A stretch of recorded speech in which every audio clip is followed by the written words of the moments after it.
Alright, so we got the flare sanded down to the exact shape that I'm looking for, at least through the front portion. Still have to do a little bit of work through the back portion right there. That won't take long at all. I got my line traced out for my sidewall, so we are ready to go ahead and remove the flare and get the wood out of there and do a little bit of work on the inside. We got to cut out the original sidewall, do a little bit of sanding and everything to reinforce, put some new reinforcement into the back. You have to add at least one more layer of fiberglass through the back to reinforce it. Then we're going to go ahead and shave out all of the areas on the inside that we no longer need, that were part of the original shape and sidewall. Alright, so let's get this thing off the car and see what we need to do in the inside.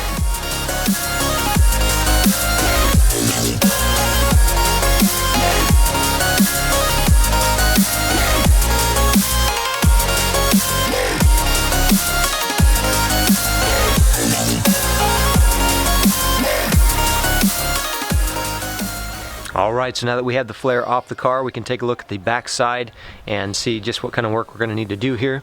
Now you can see the wood pieces right here. This is what I described earlier on in the video. These are the different pieces of wood that I used. They're all the same size, but I had to cut them out into segments. 9 segments of wood there that I had laid up on the sidewall, the original sidewall, that is this here. And then we extended the new sidewall out to that extra 3/4 of an inch right there.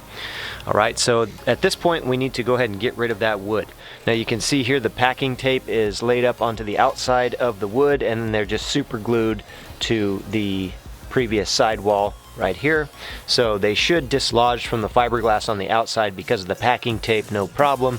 And then we're going to have to go ahead and cut this away, this old sidewall right here, so we can get rid of the super glue, because trying to break that super glue and pull them out by hand right now would be a nightmare, because we'd more than likely just end up cracking the fiberglass on the outside. We don't want to do that. So what I'm going to do is go ahead and take my Dremel or my little oscillating cutting tool and cut this old sidewall out right here. That should give us a good amount of access to the wood, get rid of most of the super glue under there, and allow us to pull that wood out.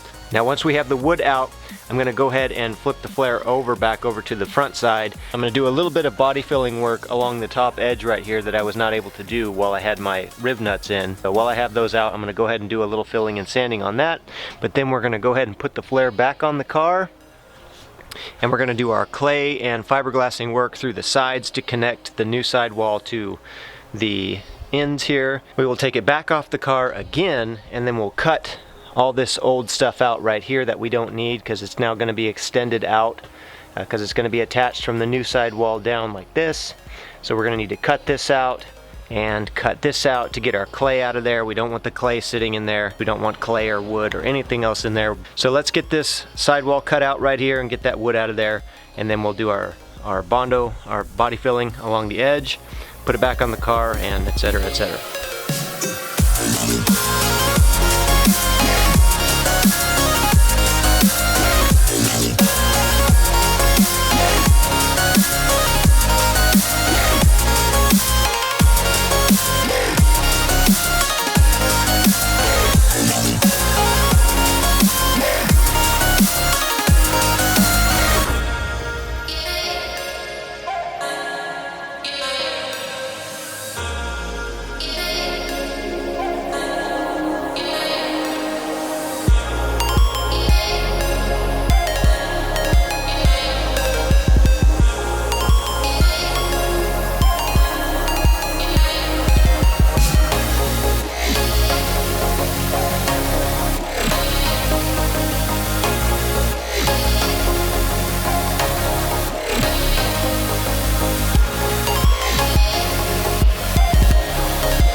Okay, so as you can see, we have all of the wood now removed from inside the sidewall right there, and it came right out because we had the packing tape on, so the fiberglass did not stick to the wood. And you can see where the super glue was sticking to the sidewall. It just kind of came off with the primer and all that, just perfectly, kind of how I assumed it would. So it wasn't too hard to get that out at all. Now at this point we got a good look at what we're going to need to do in order to finish this on the underside. You can see this lip here that's formed where the wood was, and this is where it previously came down to. we're going to need to go ahead and blend that right there. We don't want to leave that ledge like that, so we're going to end up sanding this down so that it's all nice and uniform. Through the sides here, we still have to take away some of this right here, but we're still going to be using these same sidewalls right here that go into the wheel well. These are the correct size, but we do have to get rid of a little bit of this extra sidewall right here where the tire would come up and hit that. So we got to pretty much get rid of all of this up to the point where the tire would hit that, and then we'll go ahead and re-blend it all in with new layers of fiberglass and body filler as necessary. Same thing on the other side as well. We're going to be reusing this portion right here that fits into the wheel well, because that dimension is actually not changing at all.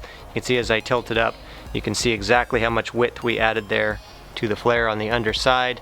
So we're going to be blending this together. This edge right here, as I said, blend it through so that it's all really nice. We have a nice spacing so that our tire can come up into the wheel well there, and it's not going to hit this edge right here. And then we're going to be connecting, fiberglassing this to the ends right here. So we're going to be connecting that and blending that together with our clay and fiberglass. Same thing on this side as well. Going to be a little bit of a process, but we're going to get to it. So what I'm going to do now is I'm going to go ahead and turn the flare over to the top side, and I'm going to actually cut out the new sidewall, get rid of all this unnecessary fiberglass that we have down here.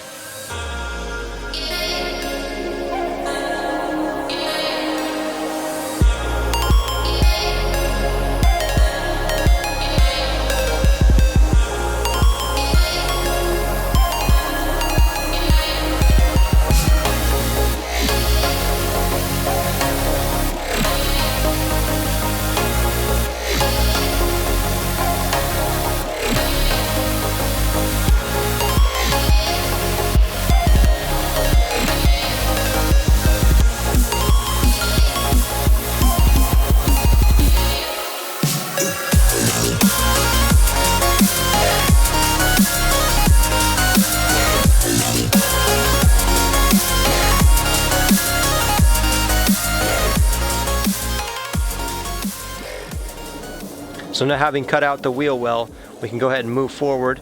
You can see how it matches up to the previous sidewall area pretty nicely right there.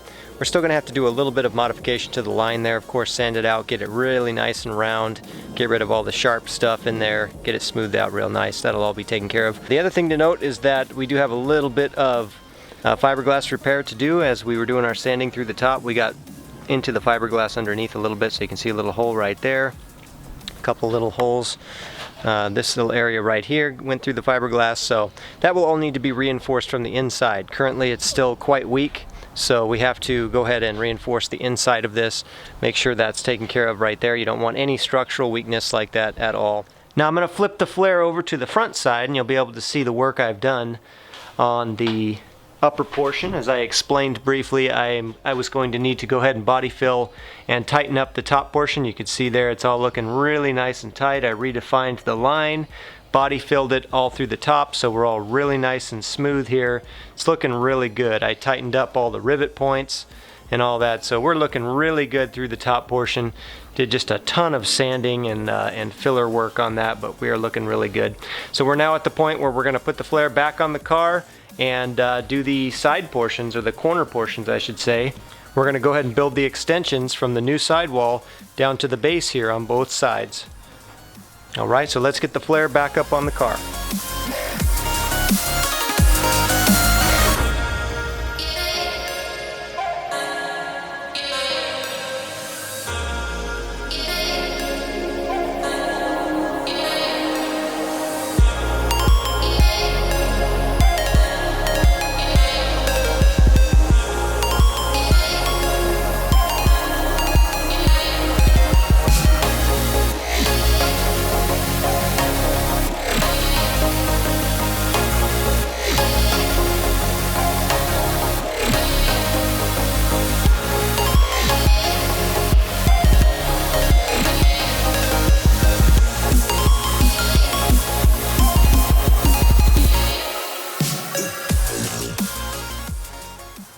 Alright, so we got the flare installed back on the car, and it is looking really nice, super smooth.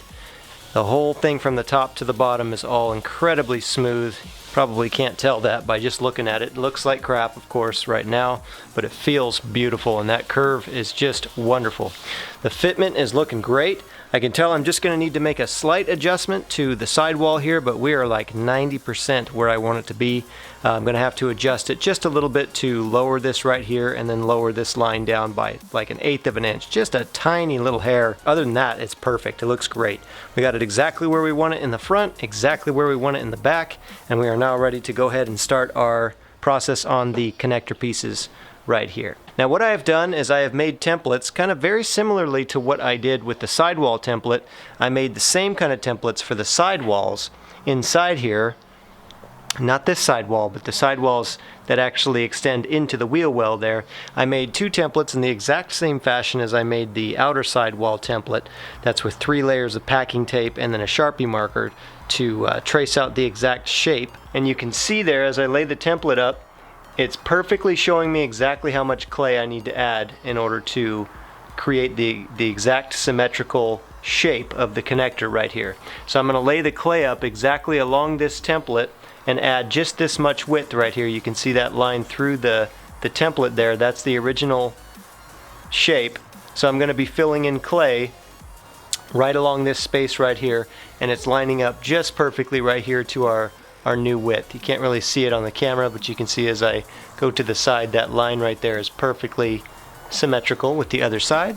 Same exact thing on this side. You can see here, this little hollow space right here is where we're going to be filling in the clay, and we're going to be fiberglassing over that. And so these templates right here are a great aid. They're going to be the perfect thing that I need to do my clay work in there. It's going to tell me exactly how much clay I need to add without going overboard, and we should get an excellent result. So we're going to be filling in the clay, not all the way through, but just kind of up to about this point right here, and not all the way down to the bottom, because we're just blending into this piece here. So I'm going to be filling this in with the clay, of course up to the template as I just explained.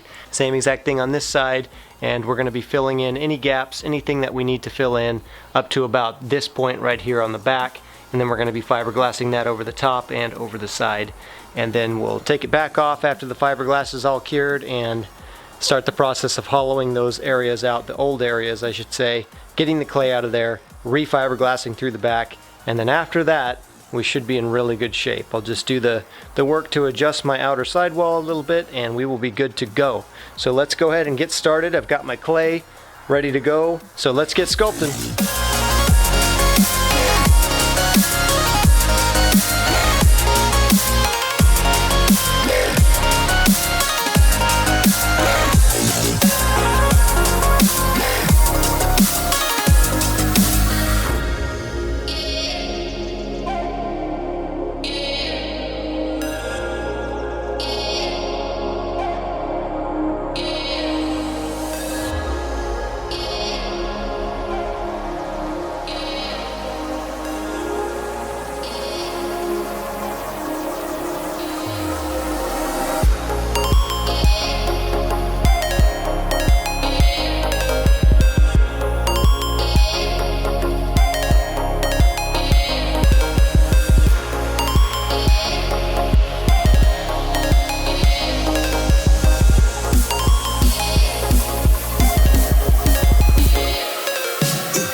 Alright, so as you can see, we've gone ahead and used our clay to fill in the gap there, where there was previously a gap between the new sidewall and the previous bottom shape. We've used the clay to nicely blend that together, so it is completely blended, just like that. There is no odd areas where it looks like it's disconnected at all. It's all completely seamless, looking great from every angle, from the front, from the back.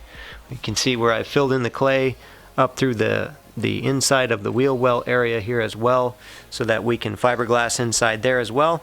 So we are now ready to go ahead and cover the clay in some saran wrap, actually is what I've decided to use as opposed to tin foil or packing tape. I'm going to go ahead and use saran wrap and then start the process of fiberglassing. We're going to do 2 layers of fiberglass cloth right on top there.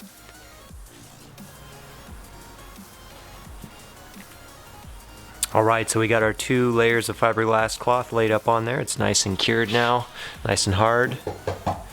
And it's still relatively thin on there, so we shouldn't have any trouble blending that in. We're just going to add a little bit of body filler after we sand this down a little bit and get it all nice and smooth and seamless, so it looks good. Very close to the other side, which is great. We got great symmetry, both in the front section and in the back part right here. You can see that really nice curve that we have going in right there, just like the other side. So I'm very happy with that. We're going to go ahead and do the exact same thing on the other side. We've got to first do our clay layup, of course. Then we'll cover it up with the plastic saran wrap, and then we'll do the fiberglass. Same deal on the other side.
Alright, so as you can see, the sculpting of the rear section is now complete.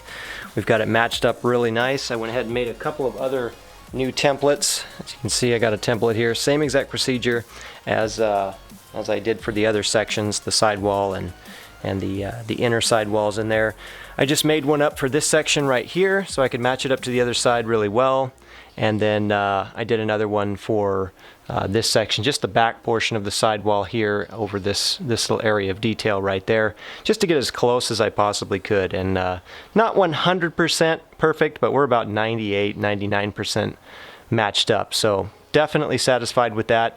You can see how it's all filled in, it's all blended. Same thing as on the other side when we sculpted the other side. There's no gaps or anything like that. It's all seamless. And when we go ahead and do our fiberglass work, it's just going to fill that in perfectly. It's all going to blend in and become the new width there. So definitely happy with the sculpting result.